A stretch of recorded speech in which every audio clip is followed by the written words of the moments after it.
Hey guys, Carton97 again. This time the review of the 144th scale Sumo from the Turn A Gundam series. And this is the golden Harry Ord version. And unlike what you might expect, this is actually, the gold is just normal plastic. It doesn't have any kind of special coating, no gold, no golden chrome or anything. Just normal honey gold plastic. Which might be a letdown to some people, because this also means that this is probably the least impressive golden mobile suit out there when compared to some of the others. But the good news is, however, that the nub marks are actually quite well hidden because of that, because they're quite obvious. We have nub marks here, here, here, on the arms here, on the face, 1, 2, 1, 2, and 3 there on top of the shoulder guards. And this is important to mention because we are getting an online exclusive golden plated version. So when you're buying that, please be aware that nub marks are going to be quite obvious on this kit because it's not meant to be a plated kit. So gold is obviously the main color of this mobile suit. Then the second color we're getting is a very, very light gray.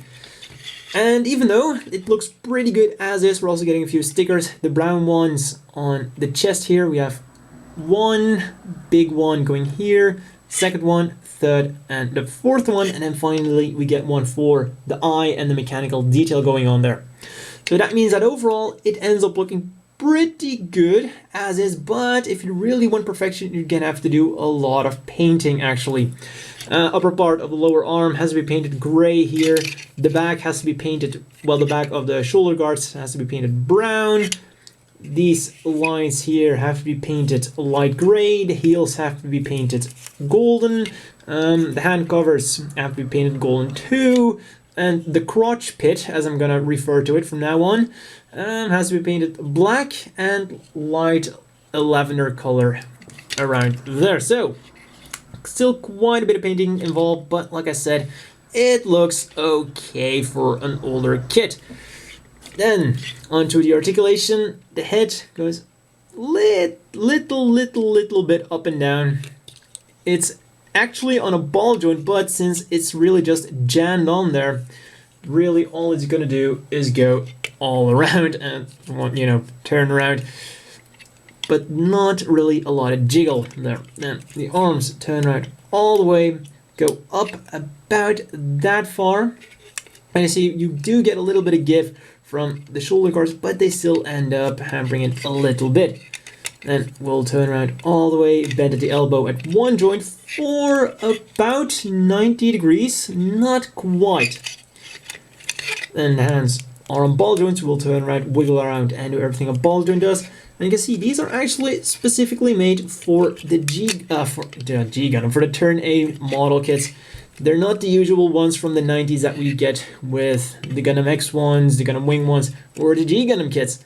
Then the waist turns around about this far because the crotch bit does get in the way. Oh yeah, the waist here also has to be painted black. And then the legs, because we of course have no front skirts, side skirts, or even a back skirt at all. These legs have a lot of mobility, but that is of course thanks to the design of the mech itself and not really due to the model. But yeah, if you want to do a split, go right ahead. And then outwards, unfortunately, significantly less. And this is once again because of the design of the mech itself. We have these really high pointy things on the thigh, so couldn't really expect a lot more unless we have some intricate action going on there.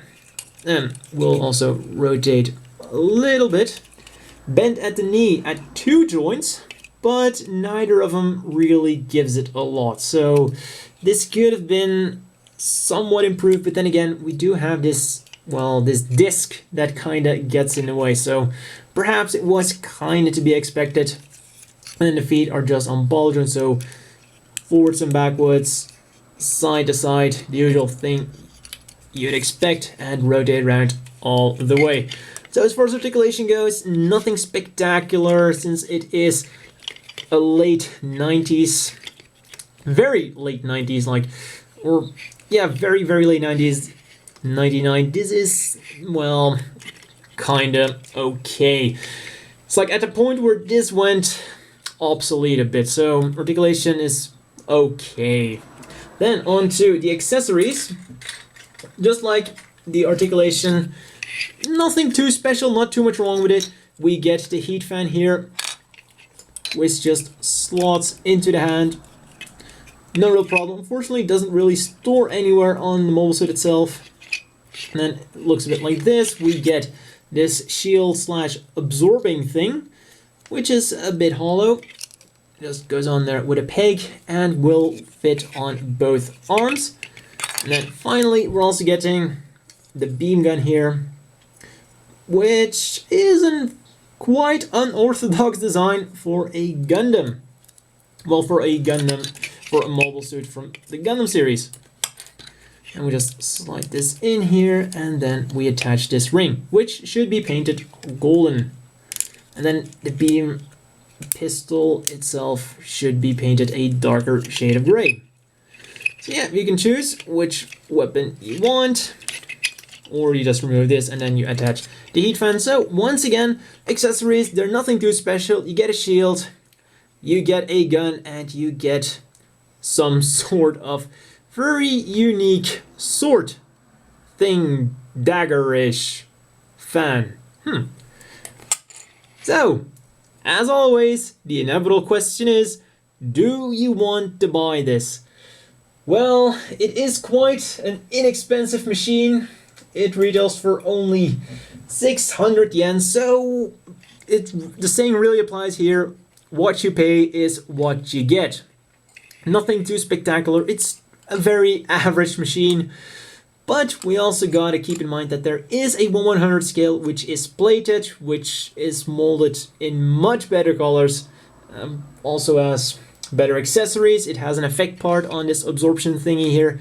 So overall, if you have the money to spare and you can spend it on the 1/100 scale, I would definitely pick up the 1/100 scale rather than this thing. Also, it's gold plated, the accessories are better, articulation is better. So yeah, it might be a bit unfair to compare this to the 1/100 scale counterpart, but since that thing has gold plating and this one doesn't, I think it is entirely fair to say that you might want to skip this one and just go for the bigger high grade. And you might also want to skip on the online hobby exclusive one, because you know, you're just gonna get this thing gold plated with a lot of nub marks on there, while you can buy a perfectly fine 1/100 scale, which is probably gonna end up being a lot cheaper for people in the West, because they'll have to pay some ridiculous extra, you know, money charged by the reseller. So overall, if you like the 1/100 scale line, then this is, and if you like the Sumo, then it's an okay pickup. Not too expensive, just a very average machine. If you didn't like the Sumo before, this kit isn't gonna change your mind a lot. But if you're a fan of Sumo, you want a 1/100 scale version, this is a nice little kit to get.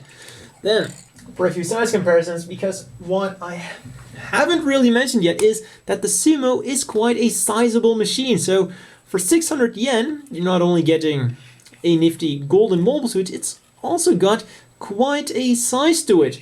So not only is it cheap, it's also quite a big one. So then we of course have to compare it to something from Victory Gundam. And yes, it is almost twice as big as that James gun over there. And then finally, here he's next to the Zaku 3 and the Gun Blaster. And he's actually almost as tall as the 1/100 scale Gun Blaster.